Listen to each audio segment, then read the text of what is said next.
महाराष्ट्र का सत्ता संग्राम इस वक्त सुर्खियों में है क्योंकि यहाँ हर पल कुछ नया देखने को मिल रहा है और इस संग्राम में हर पल आते नए ट्विस्ट इस पूरे मामले को रोचक और दिलचस्प बना रहे हैं। सत्ता बचाने के लिए शिवसेना सारे जोड़ तोड़ लगा रही है तो वहीं शिंदे गुट के सहारे बीजेपी अपना दांव चल रही है।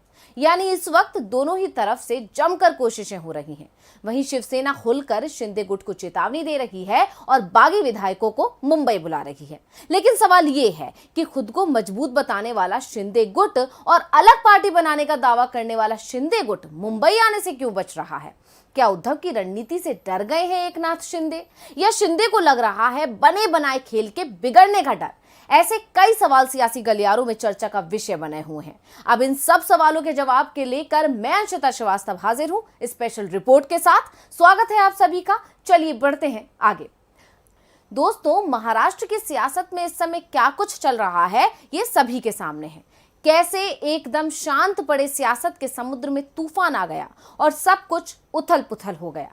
हालांकि महाराष्ट्र की महाविकास अघाड़ी सरकार इस तूफान से मची हलचल को शांत करने की जोर आजमाइश में लगी हुई है और वो इसमें सफल होती भी नजर आ रही है, क्योंकि शिवसेना सिर्फ राजनीतिक ही नहीं अब कानूनी लड़ाई भी लड़ रही है, जिससे बीजेपी और शिंदे टेंशन में दिखाई दे रहे हैं और शिंदे गुट के सहारे अपना उल्लू सीधा करने की जुगत में लगी बीजेपी की भी सारी चालें फेल हो रही हैं।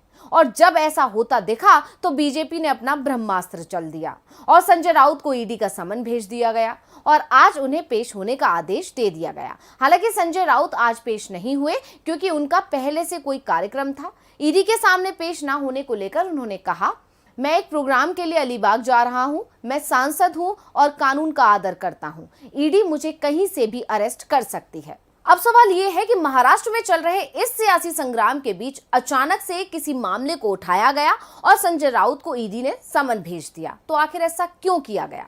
इस सियासी संग्राम के बीच में ही क्यों ये मामला उठाया जा रहा है? इसके पीछे आखिर क्या वजह है? तो आपको बता दें कि इसकी वजह है संजय राउत से बीजेपी को जो डर लग रहा है। अब आप सोच रहे होंगे कि बीजेपी को संजय राउत से किस बात का डर है?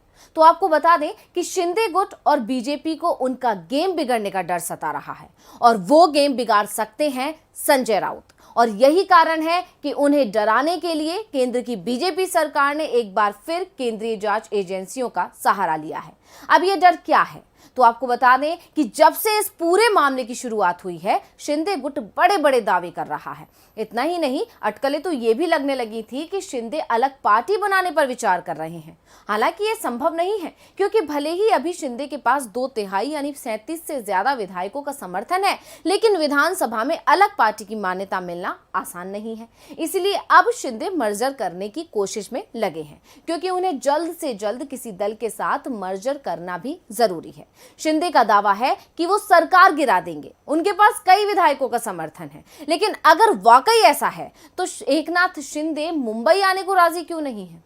क्यों शिवसेना के बार बार चुनौती देने के बाद भी एकनाथ शिंदे बागी विधायकों के साथ गुवाहाटी में ही बैठे हुए हैं, जबकि शिवसेना लगातार कह रही है कि आमने सामने आकर बात करो। सीएम उद्धव ने तो यहां तक कह दिया था कि अगर एक भी विधायक सामने आकर कह देगा तो वो तुरंत अपने पद से इस्तीफा दे देंगे। क्या कुछ कहा था उद्धव ठाकरे ने, आइए पहले सुन लेते हैं। एक भी एमएलए मेरे सामने नहीं आया शिवसेना का और किसी ने भी नहीं कहा कि आप मुख्यमंत्री पद पे मत रहिए।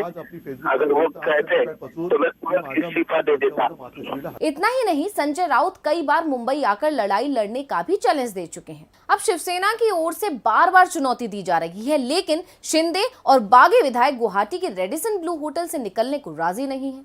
या ये भी कह सकते हैं कि शिंदे बागी विधायकों को मुंबई जाने नहीं देना चाहते और इसका कारण है गेम फ्लॉप होने का डर। दरअसल जब से ये पूरा मामला शुरू हुआ है उसके बाद से संजय राउत की तरफ से बार बार दावा किया जा रहा है कि बागी विधायकों में से 18 से 20 विधायक राउत के संपर्क में हैं। इतना ही नहीं, शिवसेना तो फ्लोर टेस्ट करवाने को भी राजी है, जबकि बीजेपी इससे बच रही है। ऐसे में अब बीजेपी और शिंदे गुट को इसी बात का डर लग रहा है कि अगर बागी विधायक मुंबई पहुंच गए तो कहीं वो शिवसेना से अपने मनमुटाव खत्म करके वापस जाने को राजी ना हो जाएं और बीजेपी और शिंदे का जो प्लान है वो फेल ना हो जाए।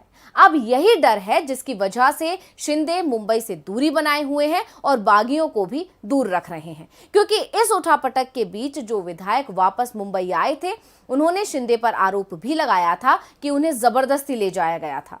कि रात को 3 बजे मैं होटल से 12 बजे निकला हूँ, रास्ते पे 3 बजे खड़ा था, लेकिन 100-200 पुलिस मेरे पीछे थे। मैं कोई वाहन आया तो वाहन में मैं बैठना चाहता था, लेकिन कोई वाहन में मेरे को बैठने नहीं देते थे। बाद में 100-150 पुलिस ने उठा के मेरे को हॉस्पिटल में लेके गए और वहाँ ऐसा एक नाटक रचा है कि मेरे को अटैक आ गया और ऐसा संदेश ही दिया, लेकिन अटैक आने का कारण बता के कुछ तो भी मेरे बॉडी पे प्रक्रिया करना चाहते थे, यानी मेरा घात करना चाहते थे। हालांकि शिंदे इन आरोपों को खारिज करते हैं, लेकिन इस तरह की खबर ने उन पर प्रश्नवाचक चिन्ह तो खड़ा कर ही दिया। ऐसे में इस बात की पूरी संभावना है कि शिंदे को मुंबई लौटने में खतरा नजर आ रहा है। यही कारण है कि कई बार दावा तो किया गया कि शिंदे वापस मुंबई आ रहे हैं, लेकिन हर बार उनका प्लान चेंज हो गया। इसका एक कारण यह भी हो सकता है कि शिवसेना की रणनीति के आगे हार कर शिंदे ने हथियार डालने की कोशिश तो की, लेकिन बीजेपी ने उन्हें रोक लिया है, क्योंकि शिंदे गुट की मुंबई वापसी से बीजेपी को सबसे ज्यादा नुकसान होगा। ऐसा इसलिए क्योंकि बीजेपी चुपचाप बिना किसी आवाज के दबे पांव न जाने कितने समय से जो प्लान बना रही थी वो पूरी तरह खराब हो जाएगा। और यही कारण है कि शिंदे गुट थोड़ा भी ढीला पड़ता दिखता है तो बीजेपी में हलचल पैदा हो जाती है और बीजेपी एक्शन में आ जाती है। अब क्योंकि यह दावा संजय राउत का है कि लगभग 20 विधायक उनके संपर्क में हैं, तो राउत पर गाज गिरनी तो लाजमी है, क्योंकि राउत ही बीजेपी का बना बनाया खेल बिगाड़ सकते हैं। तो ऐसे में उनकी जुबान पर ताला लगाने के लिए केंद्र की बीजेपी सरकार ने ईडी का डर दिखाने की कोशिश की है। हालांकि राउत इससे डरे नहीं है। राउत ने ईडी के समन के खिलाफ कहा कि चाहे मेरा सिर कलम कर दो, मैं गुवाहाटी नहीं जाने वाला। राउत ने सीधे तौर पर बीजेपी को घेरते हुए कहा कि ये सब उनको डराकर चुप कराने या शिंदे गुट में शामिल होने का दबाव बनाने के लिए किया जा रहा है।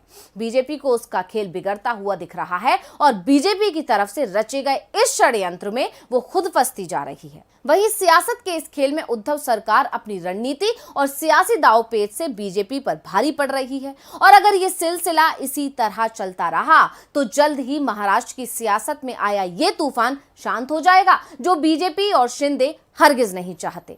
इसलिए शिवसेना की तरफ से बार बार चुनौती दिए जाने के बाद भी शिंदे गुवाहाटी छोड़ने को तैयार नहीं हो रहे हैं। आलम यह है कि शिंदे बार बार गुवाहाटी के होटल में ठहरने की अपनी तारीखों में बदलाव कर रहे हैं। जैसे ही कल सुप्रीम कोर्ट का आदेश आया, उसके बाद शिंदे गुट के विधायक अब 5 जुलाई तक गुवाहाटी में ठहरेंगे, इसका ऐलान कर दिया गया। पहले 30 जून तक उनका रुकने का प्लान था। एकनाथ शिंदे 22 जून से गुवाहाटी में डेरा डाले हुए हैं। इस दौरान उन्होंने 2 बार होटल में ठहरने की तारीख बढ़ाई है, जिससे साफ पता चलता है कि दाल में कुछ काला जरूर है और इसीलिए शिंदे डरे हुए हैं और मुंबई आने को राजी नहीं है, क्योंकि बाजी अब शिवसेना के हाथ में नजर आ रही है और शिंदे सीएम उद्धव के सामने कमजोर पड़ रहे हैं। तो आज की इस स्पेशल रिपोर्ट में बस इतना ही। फिर हाजिर होंगे एक और स्पेशल रिपोर्ट के साथ। नमस्कार।